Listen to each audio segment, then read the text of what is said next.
या जिल्ह्यामध्ये काँग्रेसचे नेते जे म्हणून फिरतात, काँग्रेसचे आमदार म्हणून फिरतात, कामाच्या बाबतीमध्ये माझ्यासोबत बोलायलाच त्यांनी येऊ नये, भानगडीत पण पडू नये. कारण तुम्हाला इथून लातूरला जायचं असलं ना, जवळचा मार्ग बाबळगाव मार्ग आहे, पण तुम्ही बाबळगाव मार्गे जाऊ शकत नाही. जाऊ शकतो? कसा आहे रस्ता? जोपर्यंत निलंगा मतदारसंघ शिरवानपाल तालुका आहे तोपर्यंतच रस्ता चांगला आहे.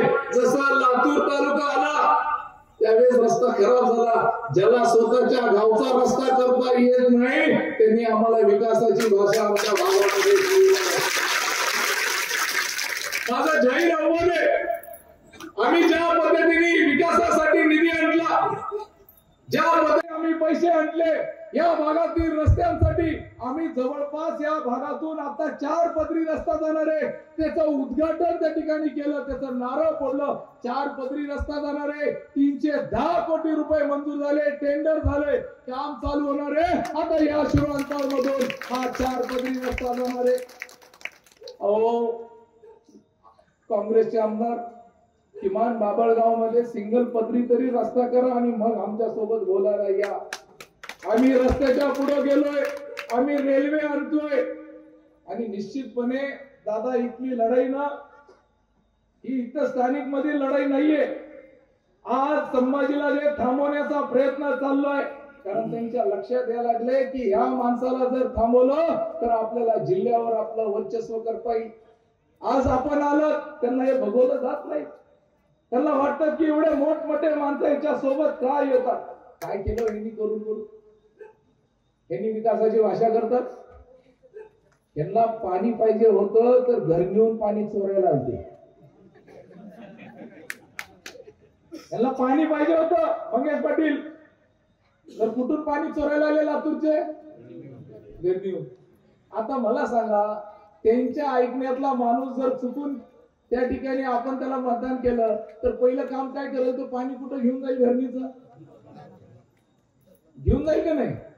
अहो, ते महाराणा प्रताप बाबळगावचा हिस्सा आहे, तुम्हाला माहिती आहे. मी आपल्या सर्व शिरवानपाल जनतेला सांगतो, जोपर्यंत संभाजी पाटील आहे एक थेंब पाणी घरणीतून बाहेर जाणार नाही. आणि कुणी मनामध्ये विचार आणू पण नाही. जो संभाजी पाटील हात जोडून त्यांना माहित नाही दुसरं पण एक रूप आहे.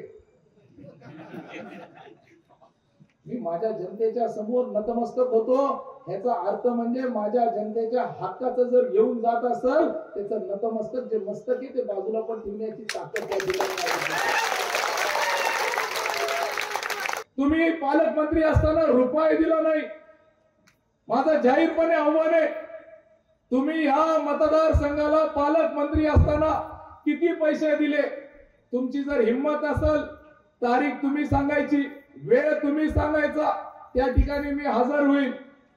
जेवढा आम्ही दिला ना तुमच्या गावाला भरभरून, त्याच्यात 1% देखील पैसा तुम्ही दिला नाही. आणि या 2.5 वर्षामध्ये तुमचं एकंदरीत विकास, तुम्ही 10 वर्षामध्ये जेवढे पैसे आणले त्या पैसे आमच्या शिरवानपाल माझ्या मतदारसंघ सोडा, माझ्या ह्या शिरवानपाल शहरा एवढे पण पैसे त्यांनी त्यांच्या मतदारसंघाला आणले नाहीत. हे जरी त्यांच्या लक्षात